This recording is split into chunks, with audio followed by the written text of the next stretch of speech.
right. Happy Monday, everybody. Happy Monday and welcome to Grace and Gossip. I am your host, Christal XO, and I am super excited to have you guys here on a Monday. Um, for me, this is the Monday after getting back from the Houston rodeo.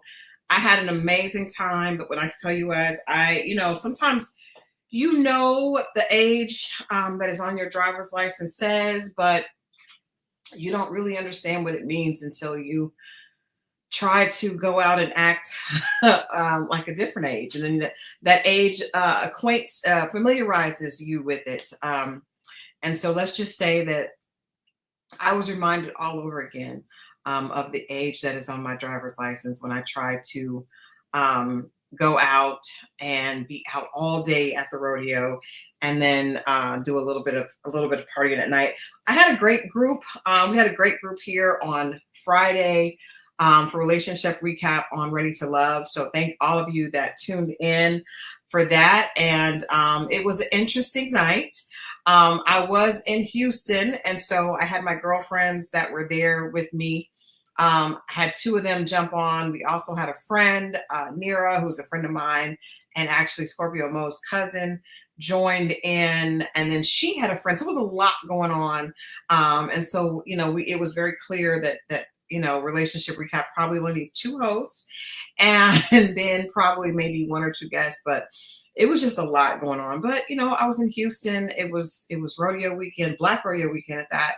So I appreciate everyone's patience with that. It was a really good episode of Ready to Love. So if you've not seen the episode, I definitely would encourage you to go back and watch it. And then, if you can stomach hanging out with us on Friday, or going back and watching what we did on Friday, definitely watch it. If not, we're going to talk about it all again on this Friday at 10 o'clock for relationship recap. But tonight is all about grace and gossip, where elegance meets intrigue. We're telling secrets with style, doing a little gossiping, but it's all in good fun and all in good entertainment. And so we're going to get into that in just a minute. I believe the biggest thing that happened this weekend in pop culture, at least reality television pop culture, was Real Housewives of Atlanta season 16 premiered last night. And I have a lot to say about it. I'm going to let some more people come in the chat before we get into the recap of that. But again, I want to let you guys know that I definitely appreciated all the support over the weekend. There are some members of the XO family in Houston that I didn't get a chance to connect with. It just was so much going on with the rodeo. And then I have a cousin that lives in Houston. One of my girlfriends that went with me had a cousin that was there. So we were just trying to make sure that we touched everything that we were supposed to. And then we also had never been to that rodeo. So it was a lot. It was a lot. But we're back. It's Monday, back in Atlanta. I actually landed a couple of hours ago. And I'm excited to be here to talk about Real Housewives of Atlanta. And you guys know it's daylight savings time. It was yesterday, I believe, or the night before. And I absolutely, first of all, I wish that we did not have to go back to daylight savings time. I don't want to go back to pushing the clock back. Up.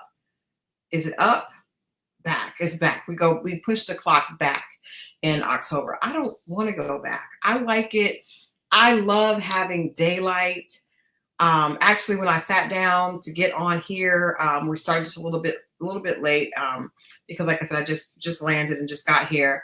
But when I got home, got on, sat down to start Grace and Gossip with you all, the sun was still out. I love it. We get way more daylight.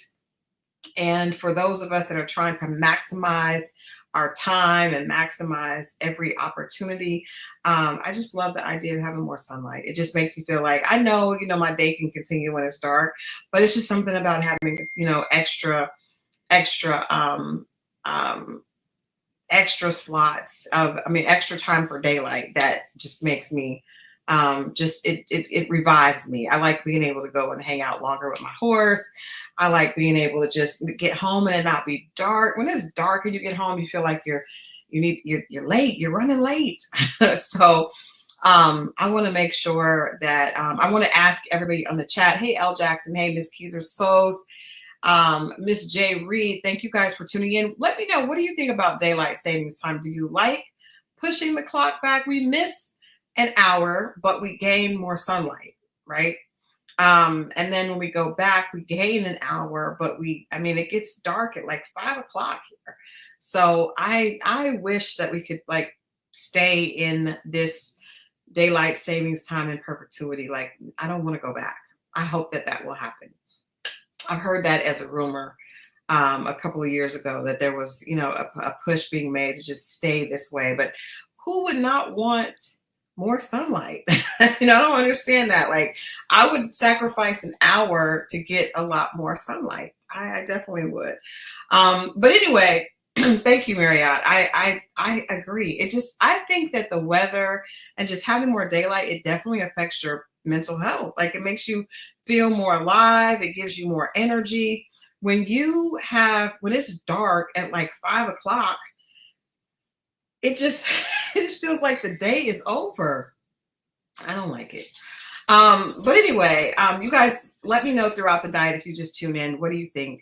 Do you like daylight savings time, or do you like getting that extra hour of sleep and the sun, and getting up to sun and going to, coming home at night? You get off work at 5 o'clock. It's dark when you leave, or at least by 5:30. It's crazy.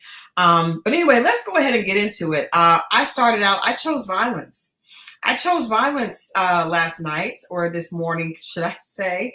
And I did an article on the Real Housewives of Atlanta. If you watched the premiere last night, please put a 1 in the chat. Put a 1 in the chat and let me know if you saw the season 16 premiere of Real Housewives of Atlanta. Now, this season was extremely different than some of the seasons in the past, because Real Housewives of Atlanta has been going through a lot of changes, and a lot of people were requesting a reboot. We got a reboot, but we're going to get into what we think about the reboot. We added 3 new cast members. We took away quite a few cast members, changed the dynamic of those cast members. And in my opinion, the biggest change is not just the cast. In my opinion, the biggest change was that Real Housewives of Atlanta season 16 premiere confirmed Atlanta as the materialistic capital of the U.S. That to me was the biggest change, and I'll tell you guys why. And I'm okay with the hate. I saw Carlos King, who I love and have so much respect for. I saw that he gave it a 10 out of 10, and I think definitely it was a great premiere. Great premiere. There was a lot going on here in Atlanta. We actually at Lennox and Parker covered it. There was, it was very over the top. But to me, the biggest change in this season, and what producers have tried to do that they have not been able to do this entire time, is they have made Atlanta catch up with some of the other franchises that have a much more affluent cast. Okay. Now, Atlanta, people make jokes all the time about the fact that the housewives a lot of them are not really housewives, right? But in Atlanta, a lot of them were not even really that affluent. It was just, it looked good, but there were a lot of people that were like, faking it until they made it, right? We won't mention any names because I'm not going to do that, but you guys know who I'm talking about. As the seasons wore on, the fashions got better. There were constantly rumors, and I live here in Atlanta. I've lived here since the first season. I was around, actually, did a lot of extra work on the first couple of seasons of the show, assisted quite a bit in different events that were created for the show. So I feel like I know a little bit about just the dynamic of this show. I've been around for the entire, from inception until now. And so there's always been these ongoing rumors, kind of like under the current, that suggests that a lot of the housewives would take things from designers, not pay them. A lot of people were kicked out of their homes or were renting these elaborate homes, trying to keep up this, really difficult persona. So you compare Atlanta during some season, most seasons, except for this past one, with like a Beverly Hills, right? With a Orange County, even New York, to some extent, but specifically like Beverly Hills and Orange County. So Beverly Hills, you have who is my girl? I love her. She has the restaurant. She is just, to me, she was just absolutely fabulous. I know we had Adrian Malouf, whose husband owned like a bunch of um, sports teams. She just tremendous wealth. There was a young lady that was married to David Foster. So like the other franchises had a lot of wealth that was like undisputed. But in Atlanta, there was always like, does she really have it? You remember Sheree, the Chateau Sheree, it was being built, but then it wasn't. But then it was, but then it wasn't. It took 3 years. Like, it just proved that Atlanta was not quite on the level of some of the other series when it came to the finances, right? So not as many women had that type of check. So you had a lot of women who were out here trying to be entrepreneurs, doing it on their own. Oh no, Nene was married to Greg, but I don't even know, like, if you look at like Nene and Greg, the first season that they were on, compared to like Karen Huger from Potomac and Sharice Jackson and their husbands, like Karen was calling her husband, Ray, the Black Bill Gates. I don't think anyone ever mistook Nene Leakes' husband for a Black Bill Gates. It just was a different, it was just very different. Very, very different. And there's nothing wrong with that. I'm not, there's no shade. I'm just saying that it's just not the same. So you're talking about a different tax bracket.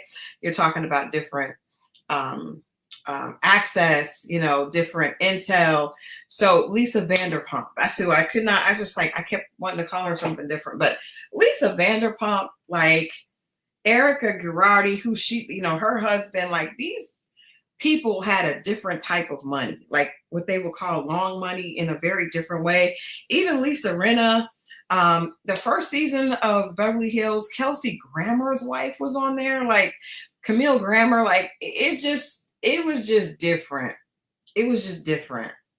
It was different. But as of last night, Atlanta has caught up with one housewife, Shamia Morton, who went from a friend of Porsha's to now being, I just would say we don't call people in Atlanta the Grand Dame, but it definitely, Shamia was the foundation of this season 16 reboot of Real Housewives of Atlanta.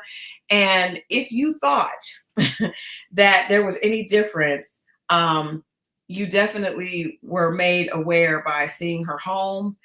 I've been to a lot of mansions, a lot of estates, and that one was impressive. Even Cynthia Bailey, who we know has seen quite a few mansions and, just beautiful properties, was just overcome and just definitely gave Shamia her props. So I feel like it's so interesting that not only did they bring Shamia back, not as Porsha's friend, but she was the focal point of the show. Her narrative was what drove last night's premiere. And I think when you have a $9 million mansion, then you and you're married, and she's married to a man who earns the money legally without any question.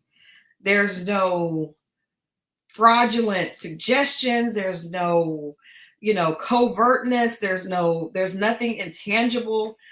You can trace the money. It's very traceable. He has an HVAC company that provides services for some of the biggest, commercial buildings in this city.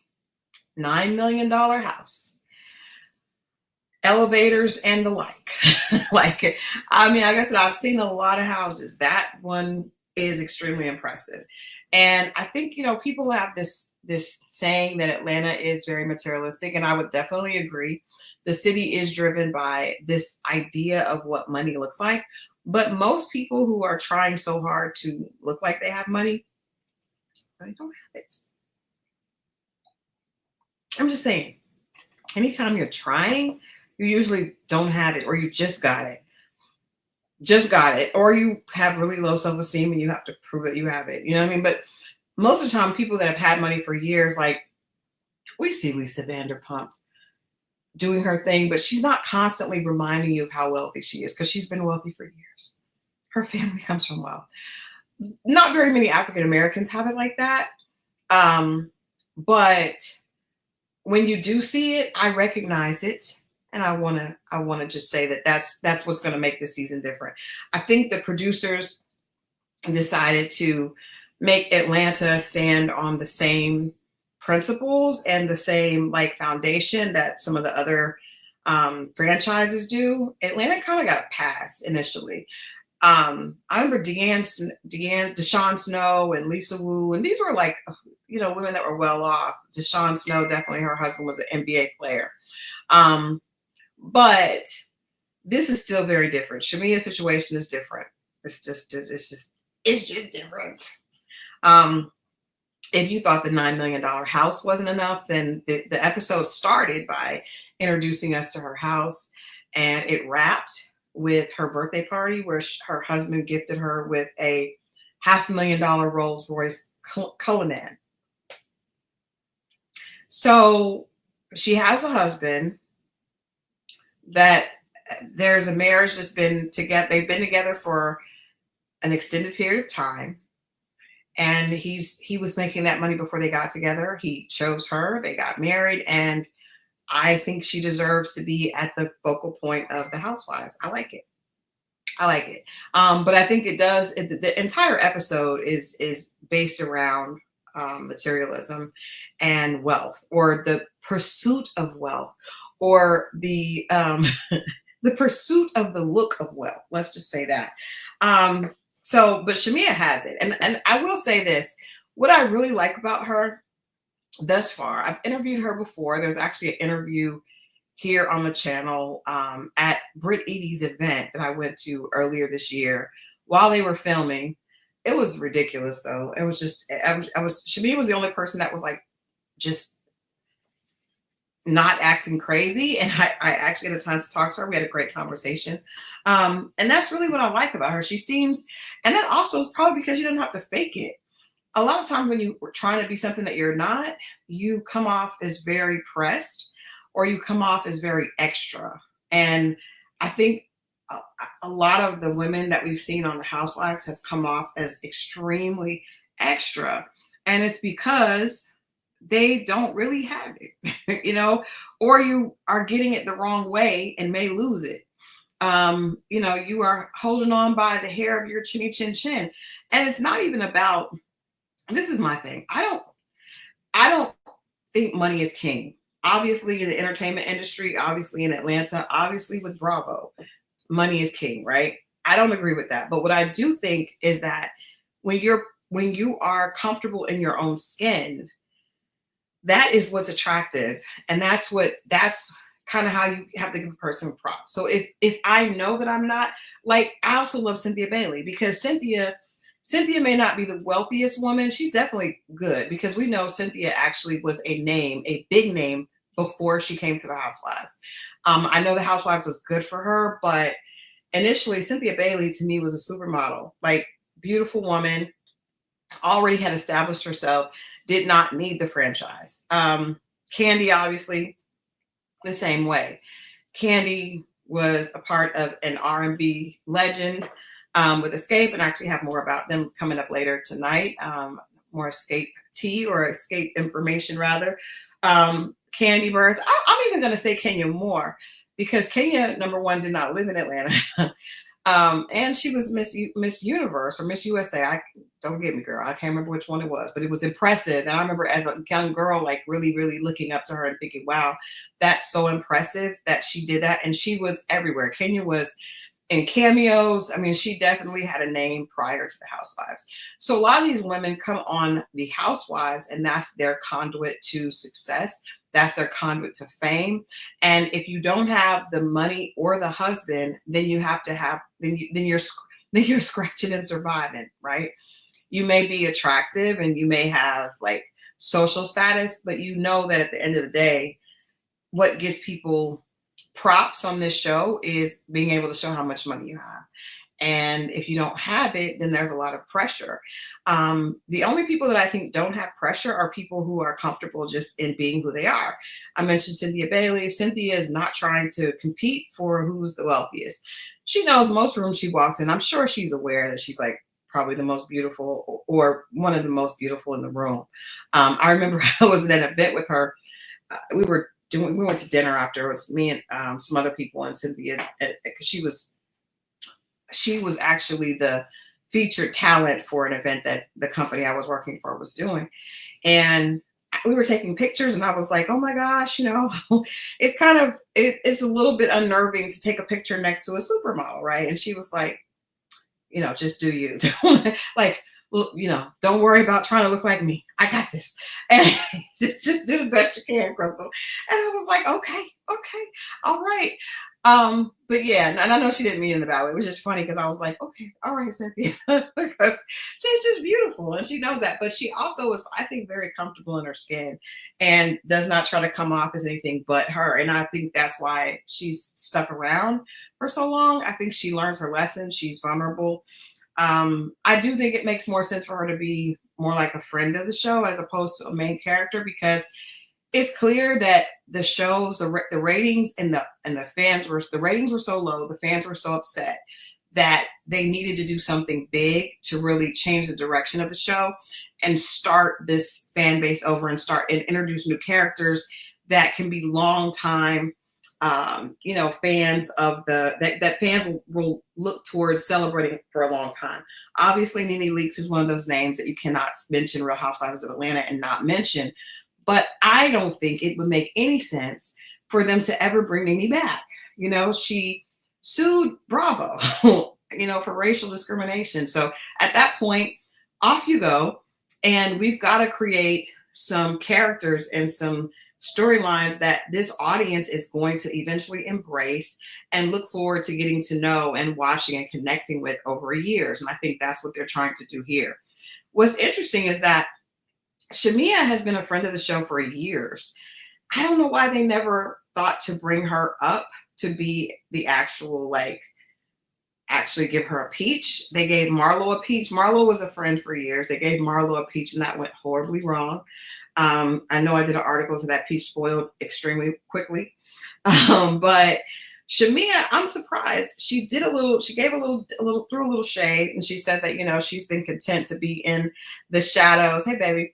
But she can outshine any of the women. And when you put her coins and her husband and the fact that she's just comfortable in her skin, I definitely would agree.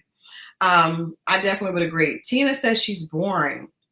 We'll see. We'll see. Even if she's just the anchor, you know what I mean? Because I think it definitely redefines the way the cast is.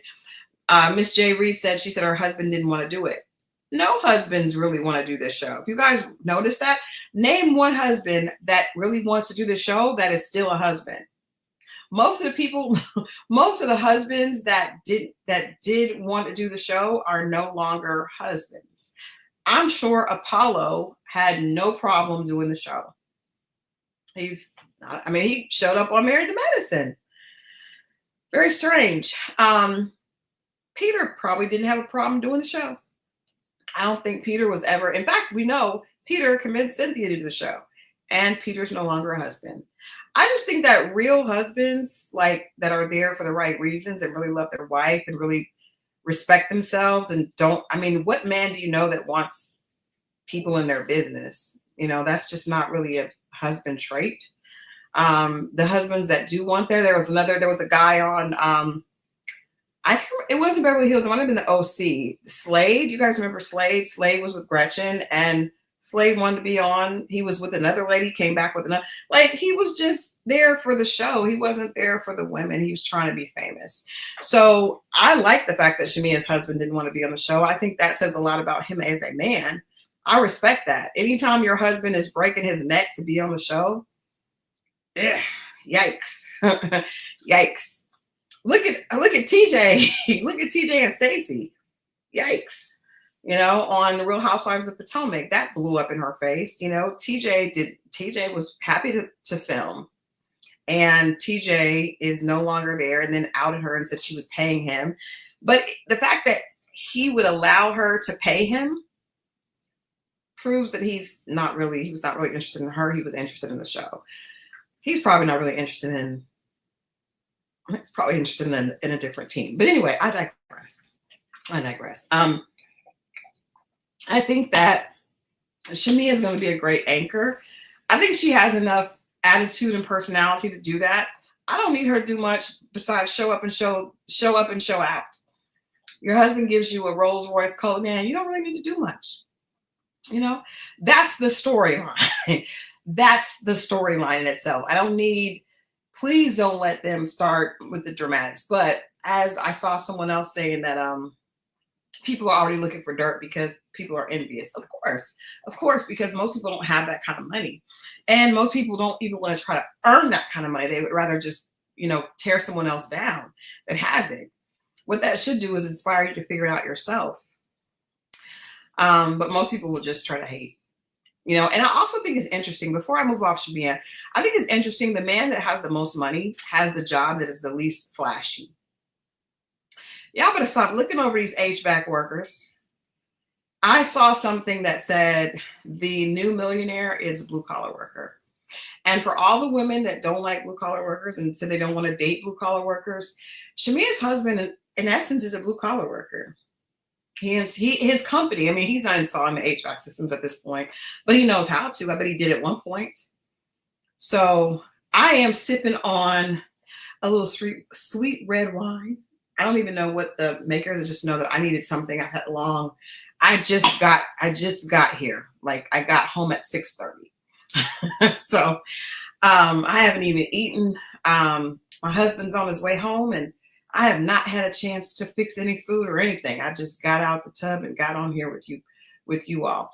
That's a good point, Marriott. AI will not take away his trade. It's just honest work. It's honest work. And as opposed to going after someone like Simon, whose money is like, what is it? What exactly do you do? A lot of different things. You know how to flip things and maneuver and take this and this and that. It's just, what are you doing? What are you really doing? I'll take a man who just works an honest job and is good at knowing how to do business.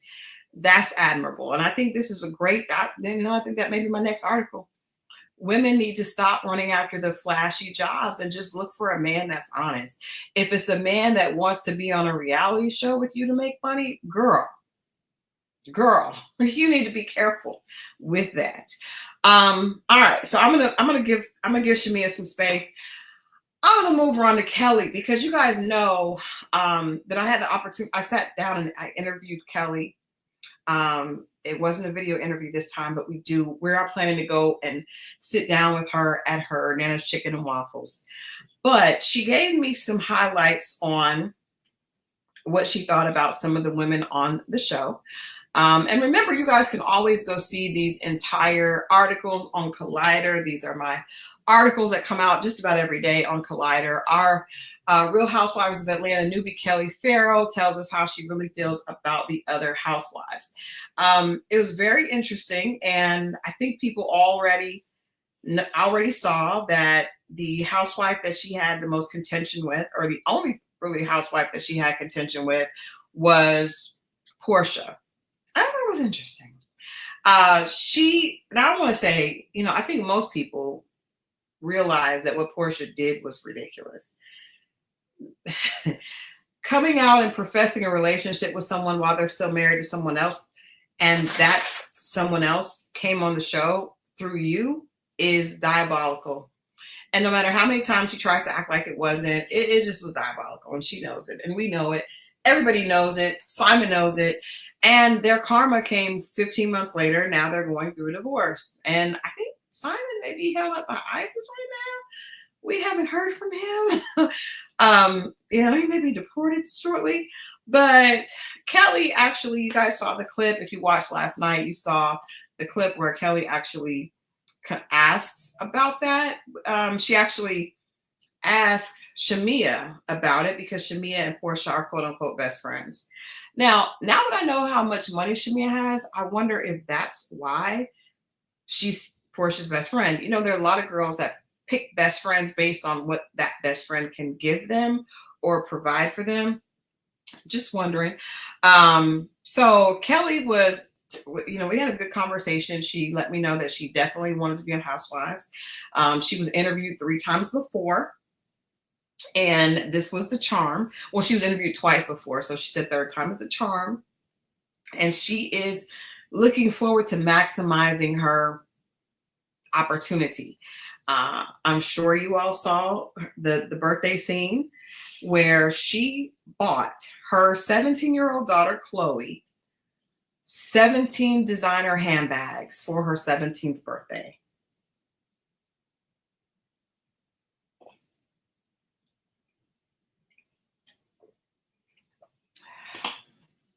Did you hear what I said? 17 designer handbags for her 17th birthday. I was watching that and I was just like, okay, all right. You're creating a monster. We're creating a monster. She also said that being with her 4 daughters at home was like being in a sorority house. A little interesting. She said that she was going to do the same thing for each of the other 3 daughters. And my thing is this, if that's how you equate success, right? And you tell your children that they deserve it, because she said her children deserve that. So I guess anyone's child who was not gifted with 17 designer handbags for her 17th birthday does not deserve it. I don't know who deserves 17 designer handbags. That was the most stupid thing I've ever seen in my life. I'm just keeping it real. That was the dumbest sugar honey iced tea ever.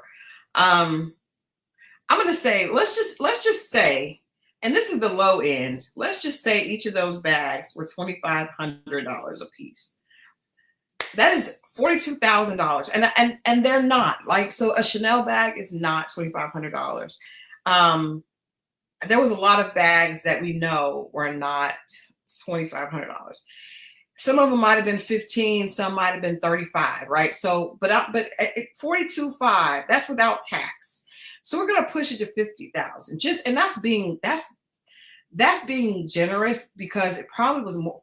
17 designer handbags is probably more than that. But I'm just going to say on the low end, it's $50,000. So what if you happen to fall upon hard times? What are you going to tell the other children? And what are you going to tell that daughter that you've taught that's what she deserves? And what man is she going to get? You know what I mean? Like, what is she going to do? Like, I don't know. I have nothing wrong with giving to your children. I feel like I've always done for my children, but I also wanted them to understand the value of hard work. And giving someone 17 designer bags is not teaching them the value of hard work at all. It is teaching them to believe in something that they may not always have. You don't know the landscape of this country. No one does at this point. Even Shamia, who is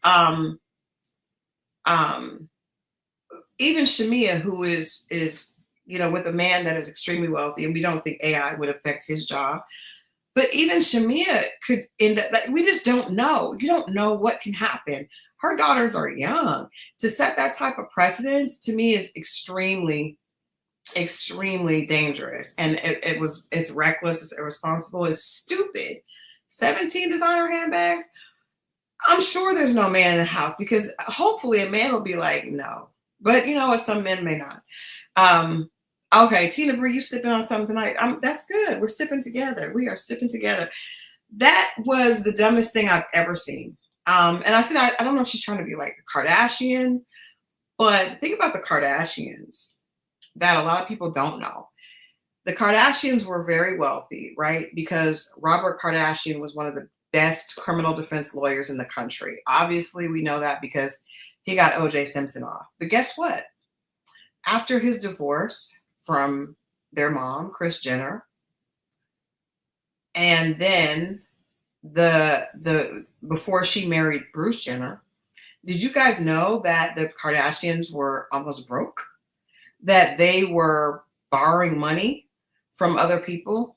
So if they could go from being wealthy to being broke, now they were able to get it again, but you don't know where you will be. There were years where other people were paying their bills. I won't go into it, and just know that I know from reliable sources. Kim Kardashian was Brandy's fashion stylist, and she actually stole from Brandy. That lets you know that she didn't have that money. So after the dad was no longer in the home, there were hard times. And these are, she's now a billionaire. I'm just saying, like, the money is never, ever, you're never promised that forever. I understand that Kelly may be selling the hell out of some waffles, and she has some different products. She's very smart. She has waffle mix. She has, I think it's 24 karat waffle mix. She has a mimosa mix.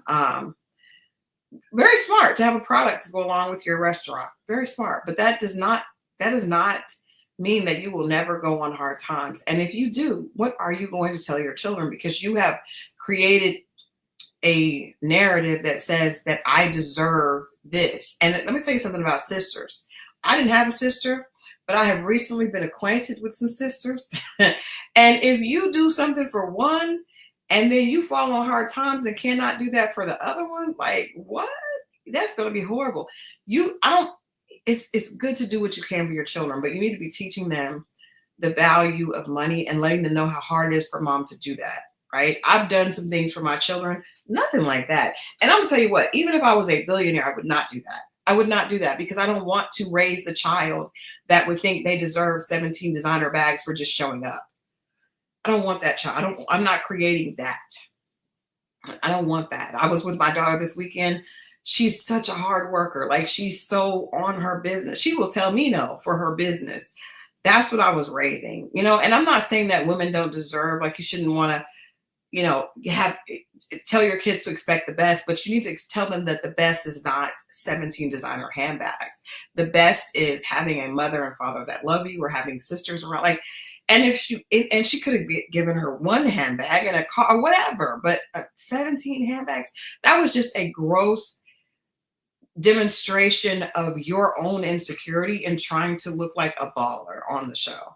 And again, you see, Shamia didn't even have to do anything. No, Shamia's husband bought her a Rolls.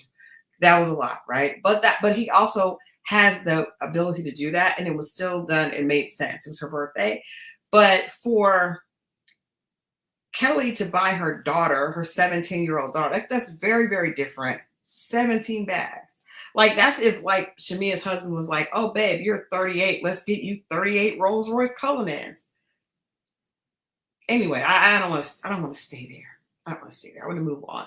But it was just too much. I thought it was further proof that the producers are really trying to prove this opulence and elitism with the season of Atlanta. I don't know that the city actually is able to support that, but we'll see.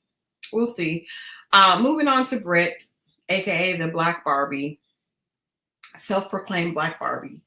I didn't get too much from her, except, again, her ring. She had a 9-carat ring, and then she went from a 8 to a 10, or I looked up the cost of the ring, and the ring, hold on, let me read it to you guys from the actual article, because I want y'all to know that I did my research, because I was just so irritated with these people trying to just prove so much. And it's like, it's the ones that don't have it that are trying to do it. And it's like, it's not that you don't have it, meaning you're broke, but it just doesn't, like, you're using your money to try to shame other people and make yourself feel good. So the cost of a diamond ring, there's some variance in there. Hold on. Let me scroll. Angela. Yes. So the price for that diamond can range from $150,000 for a basic stone and end up anywhere between 15 and 20 million. Now, I know we don't have to wonder that Brit's ring was not $15 million, but it still was that's a lot of money for a ring. And it wasn't even the fact that she had the ring on. It was the fact that it was like a conversation piece, right? Oh, I got to upgrade. Anyway, moving on. It just seemed like the entire show or the entire premiere was trying to prove that people in Atlanta have as much money as people in Beverly Hills or people in the Housewives of New York, or even Potomac, or not Potomac. Yeah, they don't have the money like that. But Dubai, it was a lot. It was a lot. You guys caught that tea with Kenya, not necessarily. Kenya kind of making a little statement about Brit's ring. It was a big ring, but it's funny that it was an engagement ring. Like, it wasn't like a wedding band. And maybe she didn't want a wedding band. Maybe she just wants to have the big diamond by itself. But that also speaks to, you just want the ring, you don't care about anything else. You just want the ring so you can show it and make yourself look good. It's ridiculous. Okay, moving on to, do I even want to talk about Drew? I don't know. I don't even know if I want to talk about Drew. Let's talk about Porsha. Because Porsha has been downgraded. She's returned and she's wearing Fashion Nova. But she's returned and she does not have a home because she cannot film in that house. So I was like, no wonder her best friend is now the focal point of the show. And she has been damn near relegated to the friend because she does not have a home to film in. She has her old home, which is fine, but she wants to film in this over-the-top house. Why do you think she wants to film there? Because she knows that Shamia is filming in her $9 million mansion. She is not happy because she wants to be able to film in her palatial estate that Simon got with fraudulent funds. But she'd rather do that than not be able to feel like she can compete with Shamia, which she can't, because Shamia's African is actually legit. Porsha's is not. And now she doesn't even have an African. She went on the Breakfast Club and she said that she does want to get married again, which I'm sure she does. But I was just hoping that a lot of these ladies take a page out of Shamia's book, because she got the man that does have the money, but does also have the job that is just loyal and reliable.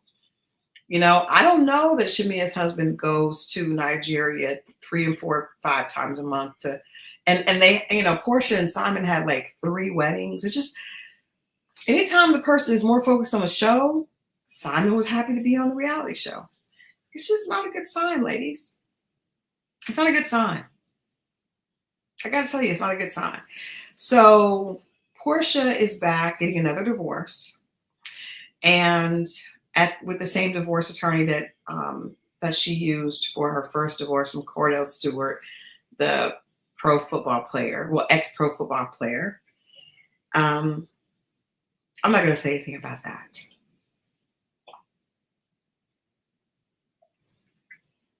But I do think it's quite interesting that she is unable to film in this house that she knows was purchased. She claims that she and Simon purchased it together. I don't know. Porsha. I just don't know. Go naked hair. I don't know. We'll see. And she claimed on the Breakfast Club that she should be able to film in her house. coming up, because we know that she wants to, because she wants to be able to prove that she has something equally as fabulous. Jay the Baker, yes, I'm sure you guys do, but that's the beauty of wine. You just sip it. You just sip it. So Porsha, she looks great though. Porsha's a beautiful woman. She always is going to look amazing. Now, is she going to say the most amazing things or the most intelligent things? No, but she's going to look amazing. And she's funny. I think she's entertaining, but yeah, I can admit I'm probably biased. I just don't get those type of women. It's like you just pop around from guy to guy trying to find someone that is a good look. But what she did with the whole situation with Fallon and Simon, I don't care what Simon did. What Fallon did to Simon, you don't do that. Like, you just don't do that. Certain things you just don't do. And then it would be different if she copped to it and she acknowledged what she did. But she keeps trying to act like she didn't do anything wrong. Girl, even if you didn't know Fallon, the man was in a relationship posting that he was happily in his relationship like less than 2 months before you guys were engaged. And you were engaged before he was married. Who are these people proposing while they're still married? And who are these people accepting? It's just weird. It's weird to me. But the fact, I would really appreciate it if she just said, you know what? That was a mistake. Obviously it was a mistake, Porsha. 15 months later, 3 months, three weddings later, a bunch of money and Instagram PDAs later, you're getting a divorce. And according to her, she still loves him. But I guess she forgot that we saw what you posted about him on Instagram. We saw you making fun of him having ED. And she gets on the show and she's acting like she still loves him so much. Girl, we saw all those Instagram posts. We saw what your story said. The Jasmine brand, shouts out to the Jasmine brand, Neighborhood Talk and Hollywood Unlocked screenshotted them and posted them. We saw them. Girl, stop it. Stop it. If you loved him so much, you would have kept his personal health to yourself. But you wanted to share it. You wanted to make fun of him. And it was funny. But don't act like you're a victim and you just loved him so much and you're so just broken up about this marriage. I just can't date anyone right now because Simon is still very much a part of who I am. Girl, you could possibly have turned him into ISIS. Are you kidding me? Anyway, okay, I'm going to get off Porsha. Drew, first of all, I like Dennis McKinley. You guys know that before doing this full time, I was a publicist here in Atlanta. And most of my clients were in the music industry. And I've met Dennis several times. I've never known Dennis to be a producer. And Porsha knows. I mean, it's just all for the show. It's ridiculous. Drew is an actress. And I do agree with Kelly with that. Kelly did, when I was interviewing Kelly, I asked her what she thought about Drew, and she said Drew is an actress. She is. She is. She is. She actually played T-Boz in the Crazy Sexy School Story. That's where I first met her.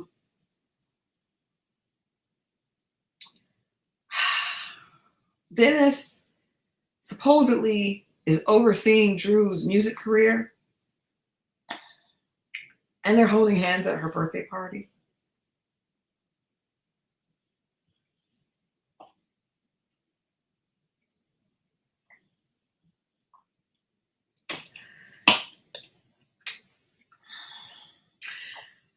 Drew is an actress. Just Drew is an actress. Dennis wants to be on TV. Dennis actually showed up to Porsha's Family Matters with Simon and Porsha. If you guys remember, Dennis was also cool being in photos with Porsha and Simon with the hashtag Love Wins. Sounds very much like Mia and Gordon and Ink. Same difference. Now, I do think Porsha's much more beautiful than Mia. I'm just saying. I mean, not that that's even important here, but I just don't want the lines to be, confused. I think Porsha's gorgeous. That's all I'll say about that. But otherwise, it's the same. Older man, ED issues, right? Younger man, inappropriate relationship, trying to make the two men be cool. It's just, and it all to make yourself look like you, like everyone is just so in love with you. Girl, bye. Dennis wants to be on TV. Drew is an actress, and Porsha's going to be with it as long as it's a storyline. Because without the big house, you got to do something.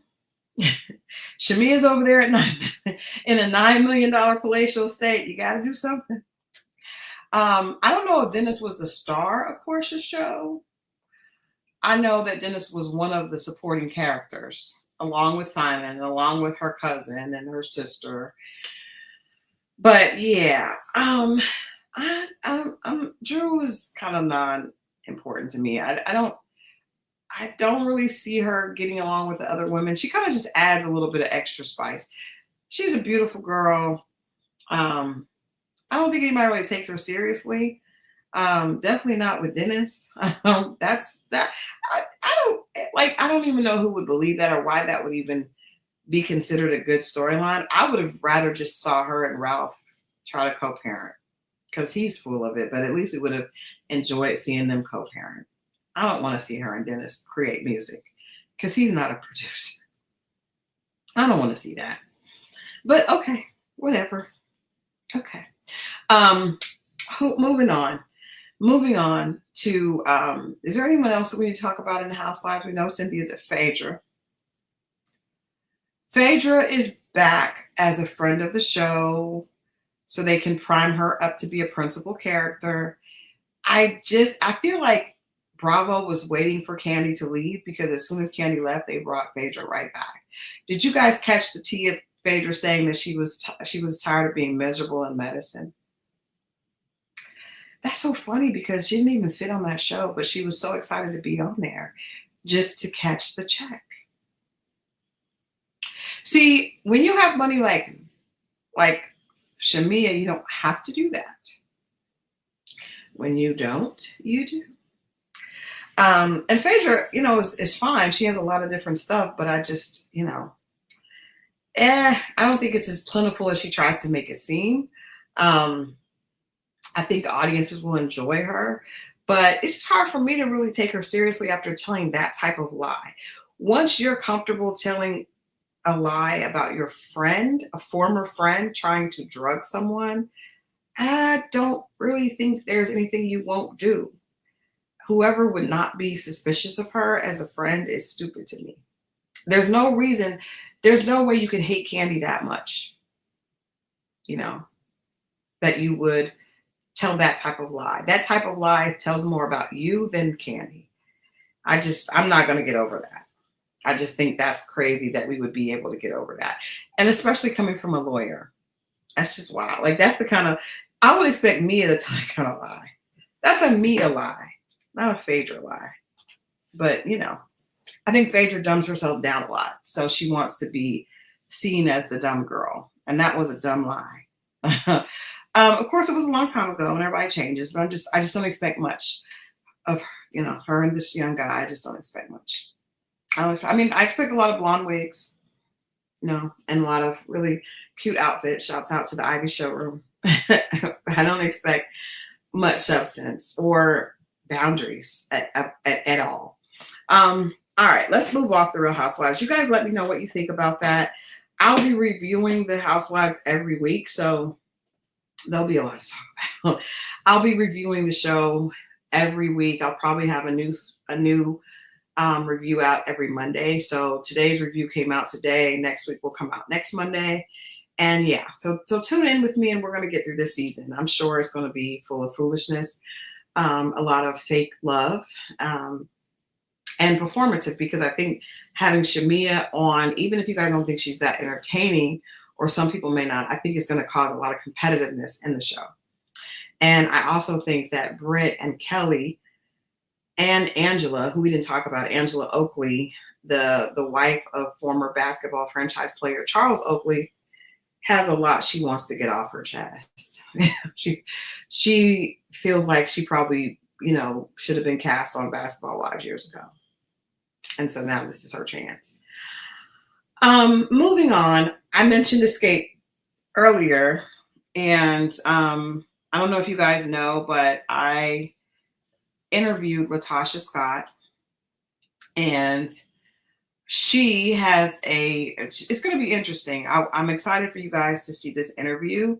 The interview goes live tomorrow, but I know that if you are subscribed to the channel, you have access to see it in advance. So I know I posted it on the page a while ago, but I'm going to see if I can pull this. I don't have a clip of the interview because, like I said, the interview is going to go live. You guys can watch it tomorrow. If you're subscribed, you should be able to watch it before that. But I want to show you guys this clip and just get people's opinion on the. Oh, it hasn't gone through yet. Hold on real quick. Give me 2 seconds here. Give me 2 seconds.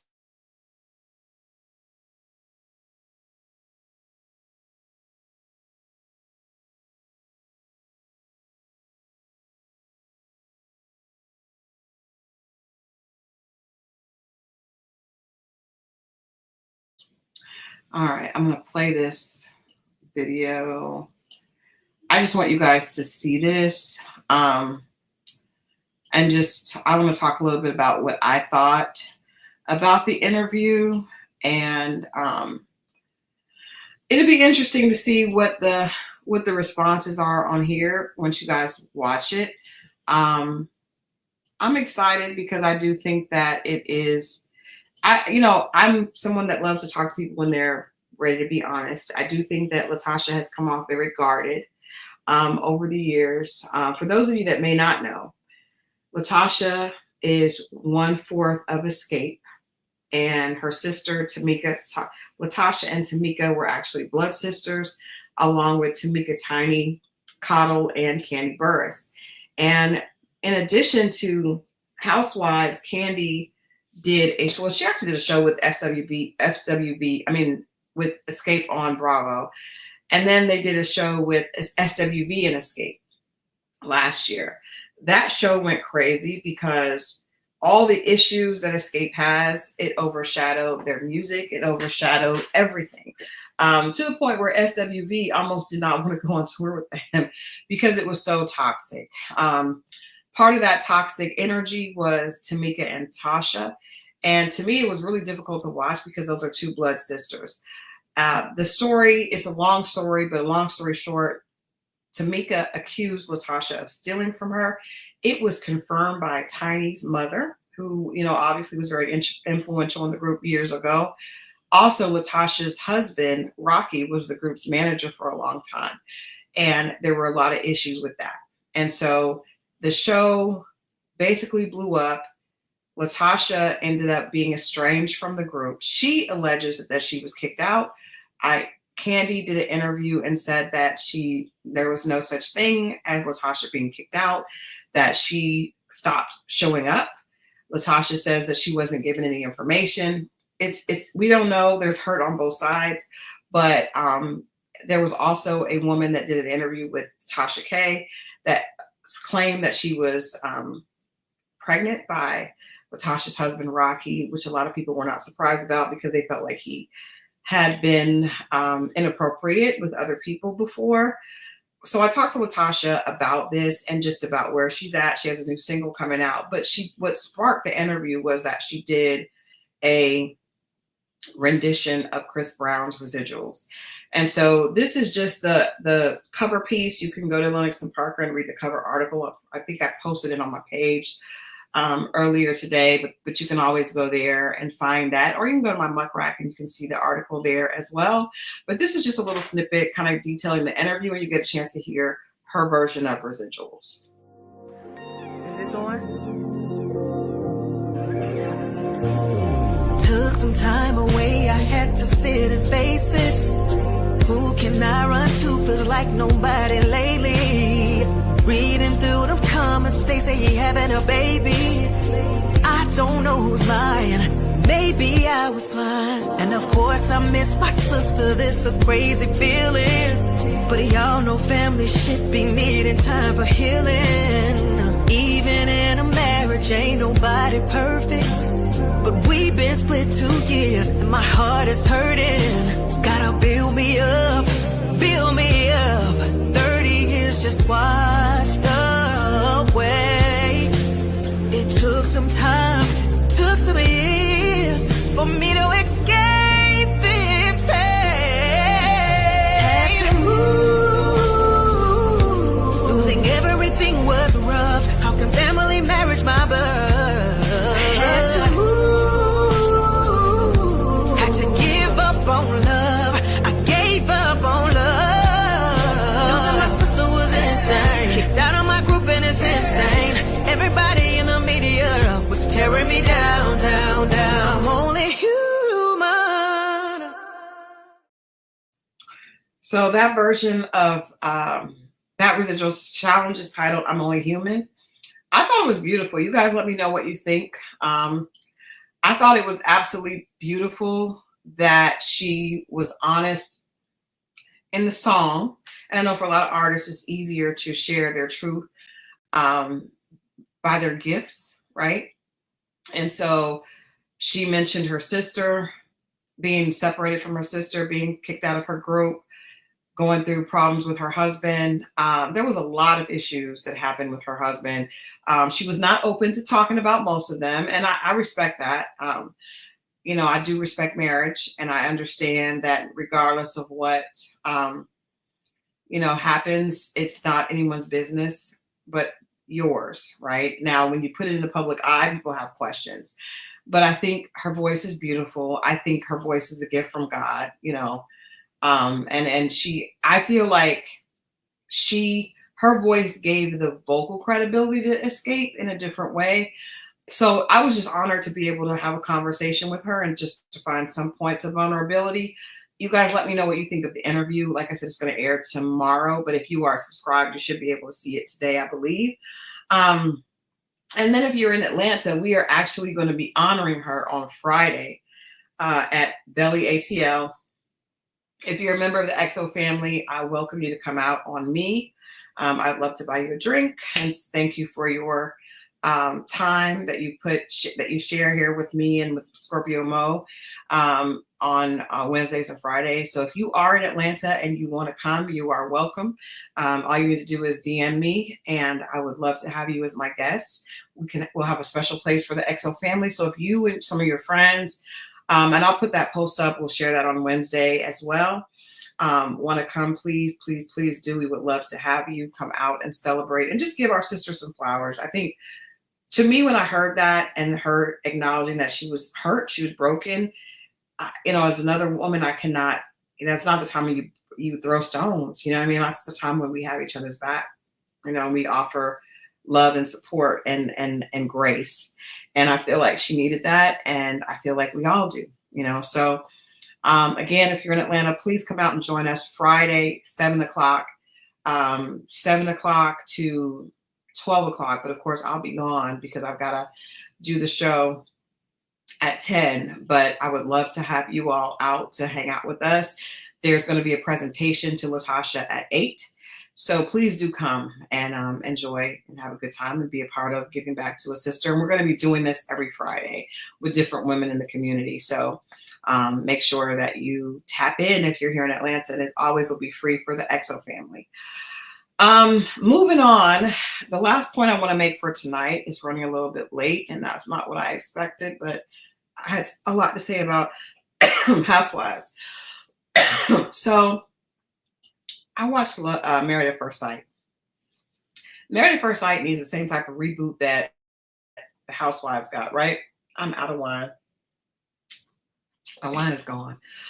But I had an opportunity to talk to Mark the Shark from the Boston season.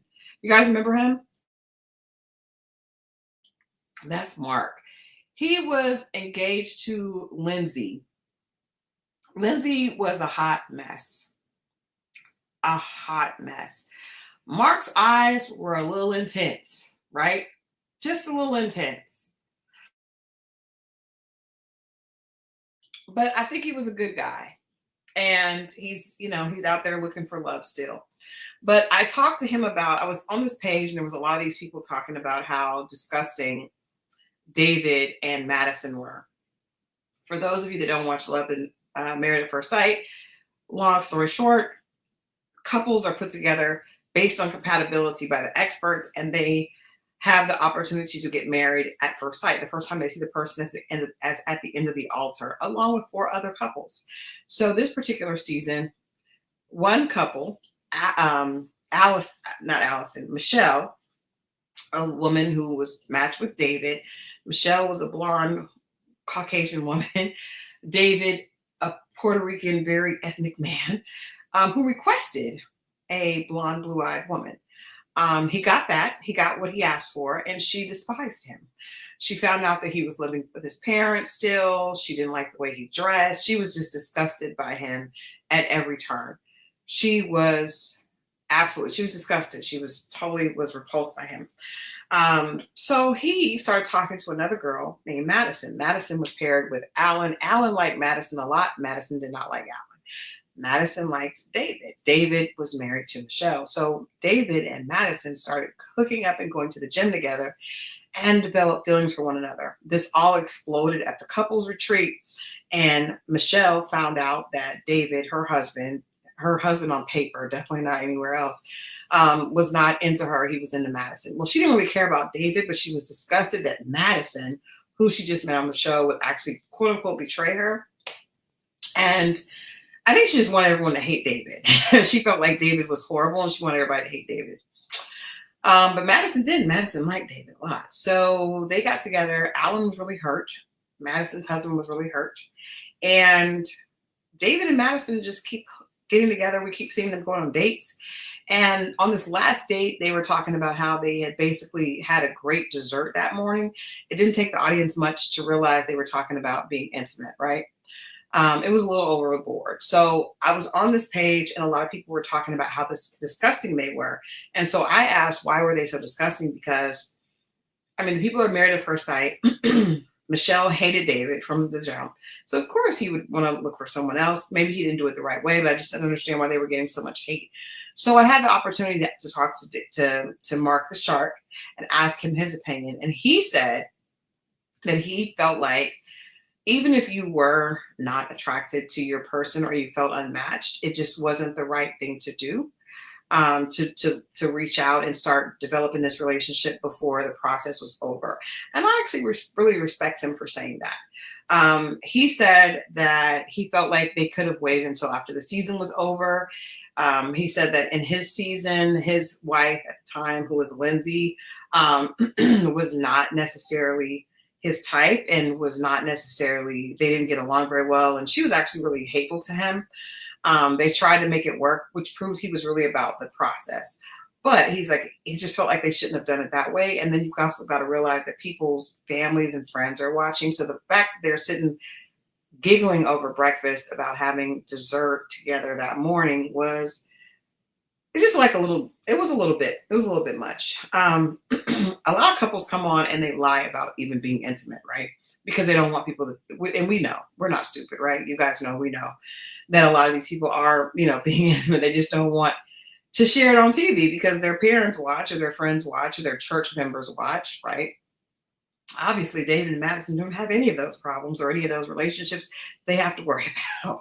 I will say Madison's father was on the last episode and she told him what happened and he told her not to beat herself up, in the words of a true, dad's girl dad. He said, don't beat yourself up. You can't help what you have feelings for.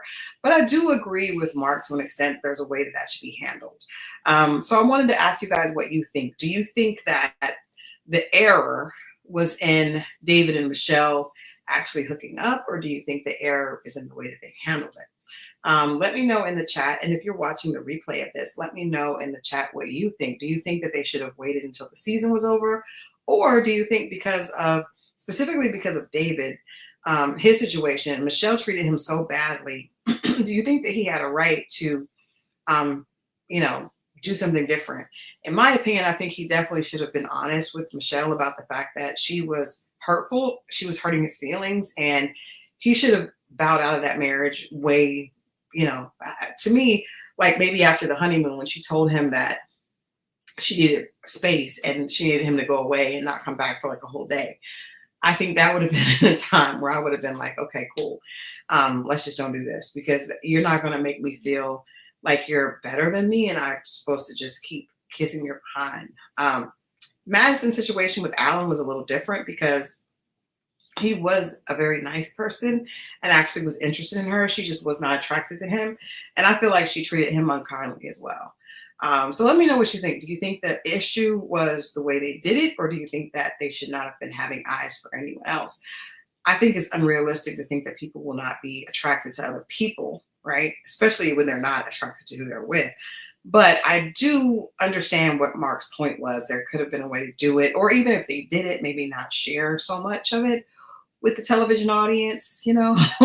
But then again, it made for great TV. So, hey, it is what it is.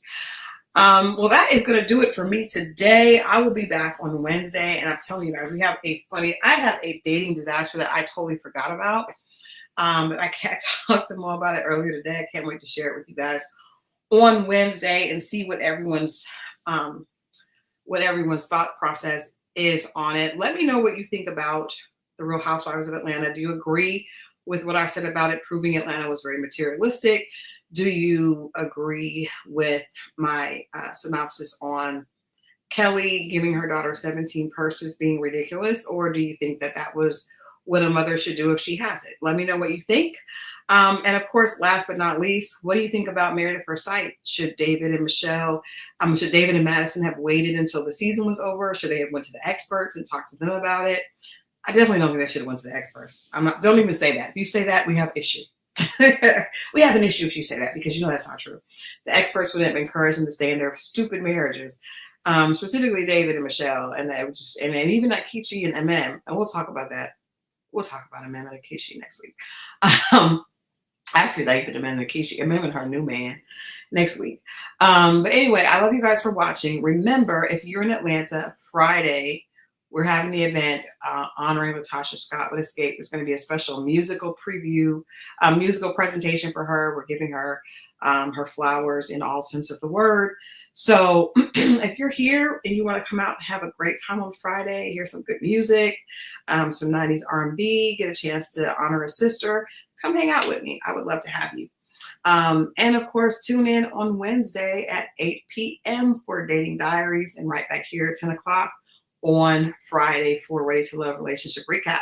This has been your host, Christal XO. I love you guys for watching, and I will see you right back here on Wednesday at 8. Oh, and tomorrow at 8 o'clock, the interview with LaTocha Scott goes live. So check that out and let me know what you think. All right? Have a good one, guys. Talk to you later. Bye.